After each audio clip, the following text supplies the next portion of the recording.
Halo semuanya. Kami dari kelompok 7 akan mempresentasikan pasar monopoli. Stay tune!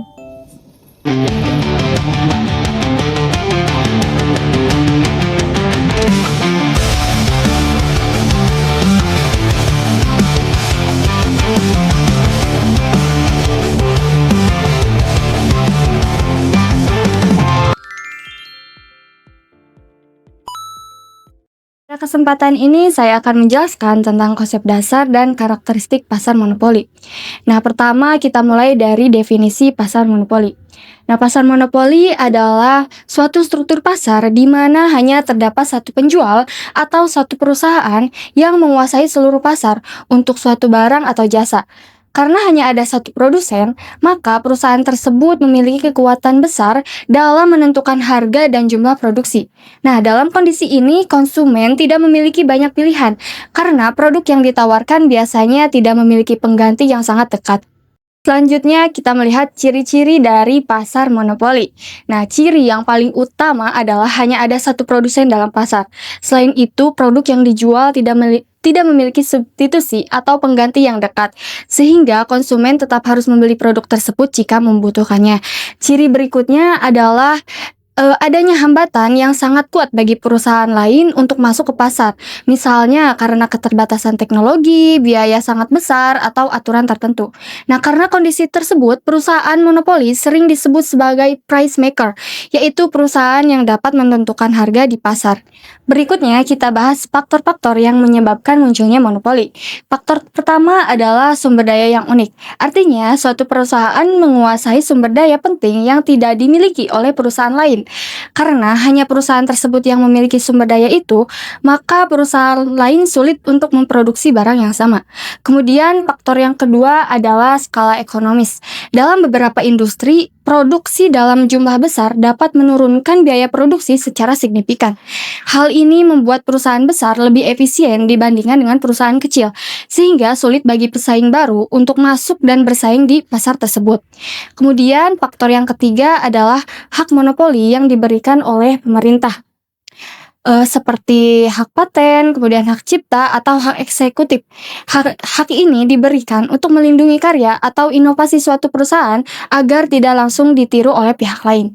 Nah, jadi dapat disimpulkan bahwa pasar monopoli adalah struktur pasar dengan satu produsen yang memiliki kekuatan besar dalam pasar yang dapat muncul karena sumber daya unik, skala ekonomis, atau hak dari pemerintah. Baik, pada materi yang selanjutnya di sini saya akan membahas mengenai maksimasi keuntungan. Jadi maksimasi keuntungan adalah kondisi ketika perusahaan mendapati laba paling besar dari kegiatan produksinya. Pada maksimasi keuntungan ada dua pendekatan yang digunakan. Yang pertama ada pendekatan total atau total approach dan juga pendekatan marginal ataupun marginal approach.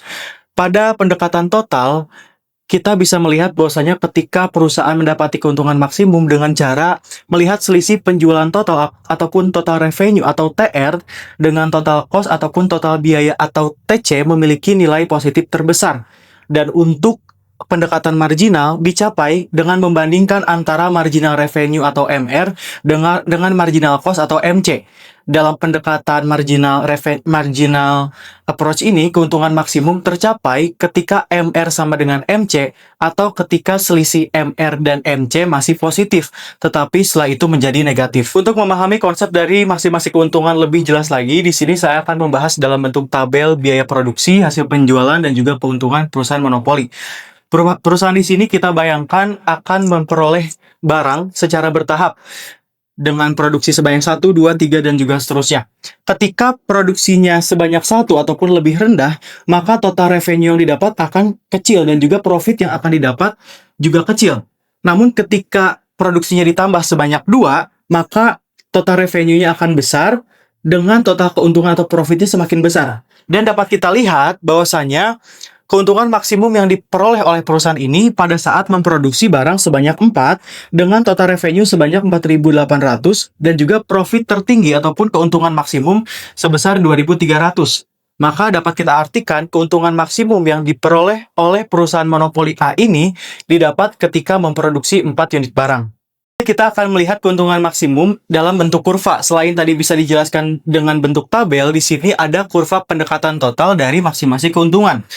Tadi diketahui dari tabel bahwasanya perusahaan monopoli A akan mendapati maksimasi keuntungan ketika memproduksi barang sebanyak 4.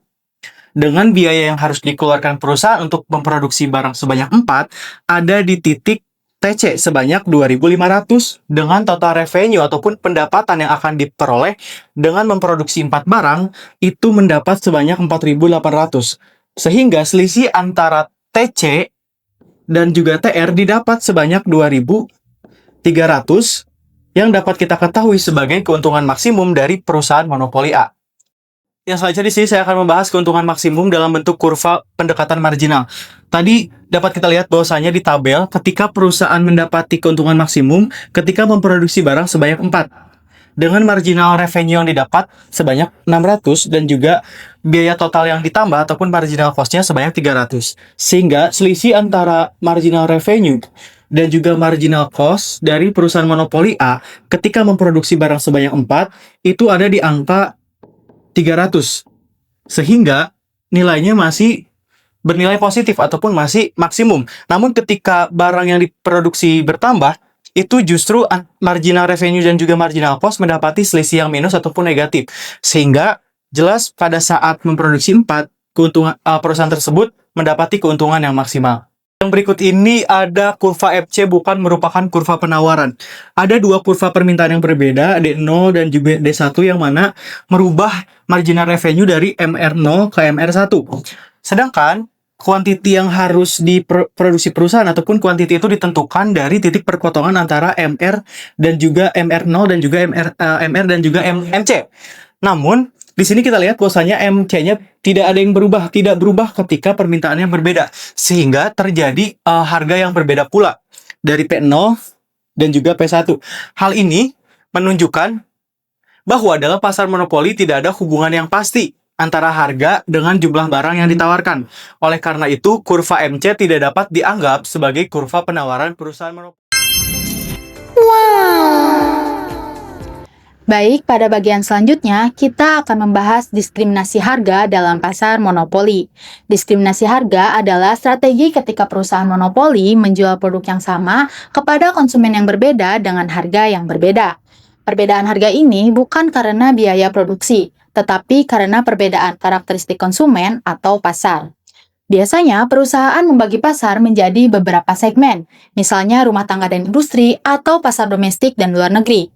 Selain itu, perbedaan harga juga dipengaruhi oleh elastisitas permintaan.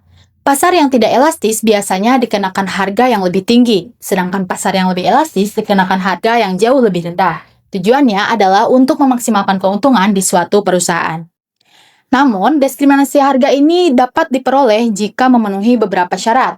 Yang pertama, barang tidak mudah dipindahkan dari satu pasar ke pasar lain, sehingga tidak terjadi pembelian di suatu pasar murah untuk dijual kembali di pasar mahal. Yang kedua, yaitu elastisitas permintaan di setiap pasar harus berbeda. Dan yang ketiga, perusahaan harus mampu melakukan segmentasi pasar, misalnya berdasarkan usia, lokasi, atau jenis penggunaan produk.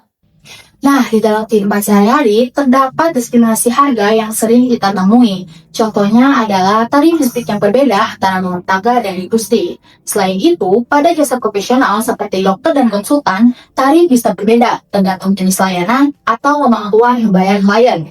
Dalam perdagangan internasional juga, sering terjadi perbedaan harga antara pasar domestik dan pasar ekspor. Nah, selanjutnya mengenai monopoli alamiah. Monopoli alamiah ini terjadi ketika satu perusahaan lebih efisien melayani seluruh pasar karena adanya skala ekonomi yang besar, sehingga biaya rata-rata menurun ketika produksi meningkat. Contohnya dapat kita lihat pada sektor listrik, air bersih, dan transportasi kereta api yang membutuhkan infrastruktur besar. Next. Karena perusahaan monopoli ini memiliki kekuatan pasar yang besar, maka pemerintah biasanya melakukan pengawasan atau pengendalian harga. Tujuannya adalah agar harga tetap wajar dan masyarakat tidak dirugikan, sehingga kesejahteraan masyarakat tetap terjaga. Lanjut dengan keseimbangan monopoli dalam jangka panjang. Dalam jangka panjang ini, perusahaan monopoli dapat memperoleh keuntungan di atas normal. Hal ini terjadi karena adanya hambatan masuk bagi perusahaan lain, seperti penguasaan sumber daya, hak paten, atau skala ekonomi yang besar. Nah, selanjutnya akan menjelaskan kegiatan monopoli dalam jangka panjang yang berbentuk kurva. Nah, garis MR ini adalah tambahan pendapatan setiap memproduksi satu unit barang. Sedangkan garis LMRC ini adalah tambahan biaya setiap memproduksi satu unit barang.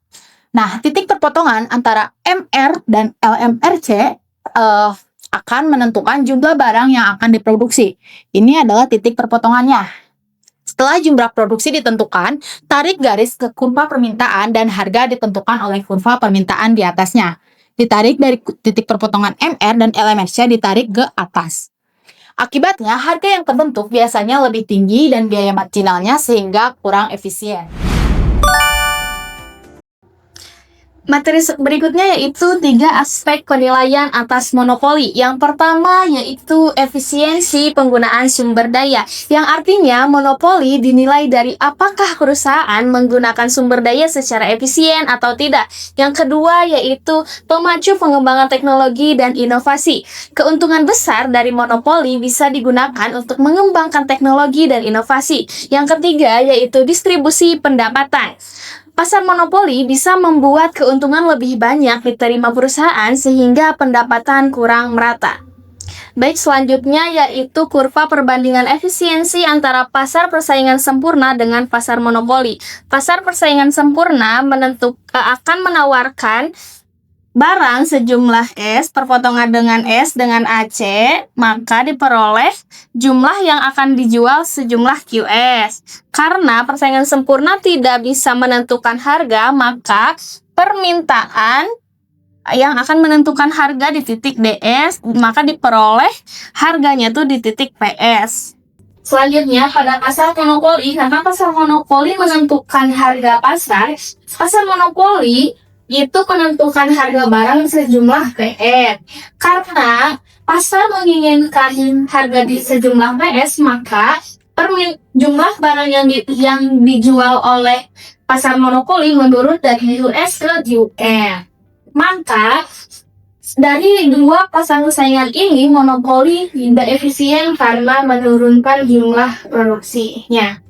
Baik, selanjutnya yaitu kurva efisiensi monopoli jika menikmati skala ekonomis. Sama seperti kurva sebelumnya, yang membedakan pada kurva kedua, pasar monopoli bisa menikmati skala ekonomisnya tuh karena biaya marginal cost-nya tuh menurun dari titik NC1 ke NC2, hingga biaya produksi menjadi lebih rendah dari QM ke QN.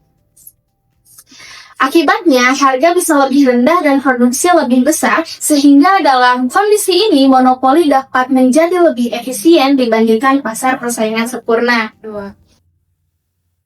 Baik, selanjutnya yaitu monopoli tidak memacu perkembangan teknologi dan inovasi. Monopoli tidak terdapat persaingan usaha.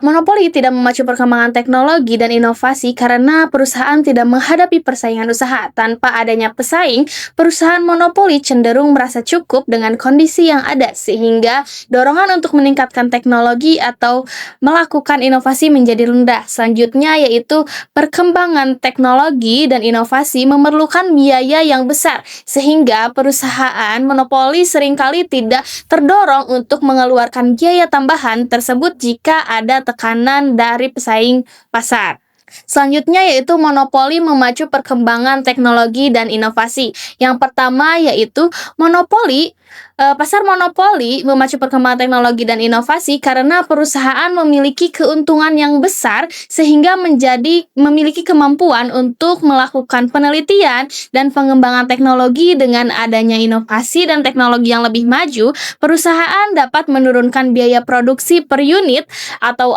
output sehingga produksi menjadi lebih efisien. Yang kedua yaitu perusahaan teknologi dan inovasi oleh perusahaan monopoli juga dapat menghambat masuknya perusahaan baru ke dalam industri karena perusahaan baru akan kesulitan bersaing dalam hal teknologi dan kemampuan produksi. Selanjutnya, yaitu monopoli menyebabkan distribusi pendapatan tidak merata. Monopoli dapat menyebabkan distribusi pendapatan yang tidak merata karena perusahaan monopoli sering memperoleh keuntungan yang sangat besar atau melebihi keuntungan normal. Keuntungan tersebut biasanya lebih banyak dikuasai oleh pemilik perusahaan, sehingga para pekerja tidak selalu mendapatkan bagian yang sebanding dari keuntungan itu. Akibatnya, pendapatan menjadi lebih terkonsentrasi pada perusahaan monopoli dan tidak tersebar secara merata di masyarakat.